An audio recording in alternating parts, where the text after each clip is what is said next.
In honor of Veterans Day, 5th grade students are presenting the book America's White Table. The White Table originated during the Vietnam War as a symbol for and remembrance of service members held prisoner of a war or missing in action. It is a table where no one will ever sit. The White Table has been set across America in mess halls and at military events for over 30 years. Written by Margot Thies Raven and illustrated by Mike Benny. We present to you America's White Table.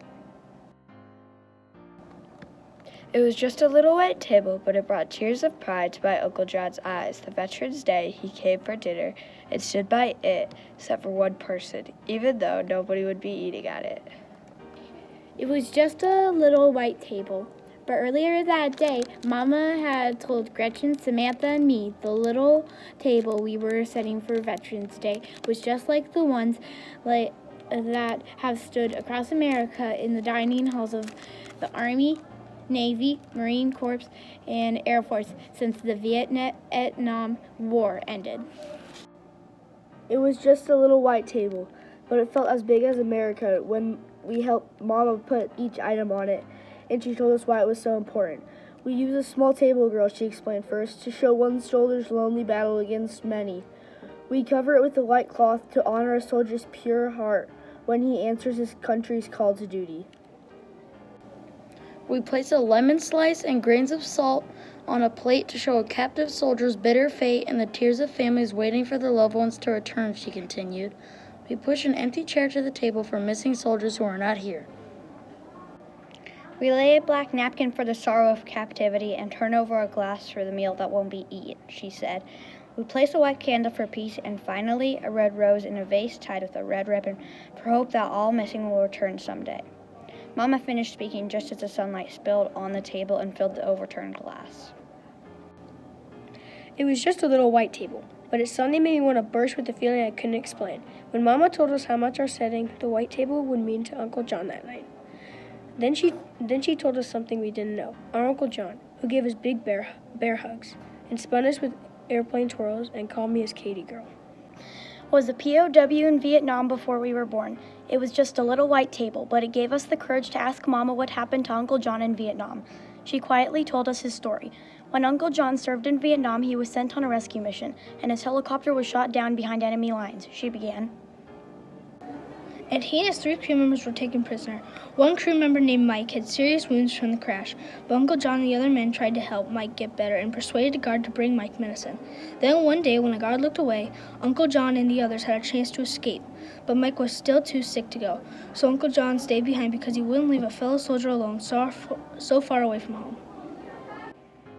But how did Uncle John get free, we asked Mama. Sometime later, Uncle John had a chance to escape again, and somehow he was able to take Mike with him, carrying him on his back and collecting just enough rainwater and big leaves to keep them alive until Uncle John found an American infantry unit to help them.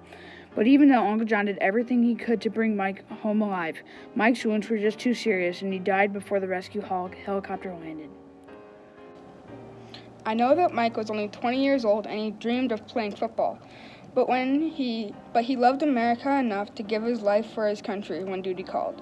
And I know how much Uncle John loves America too.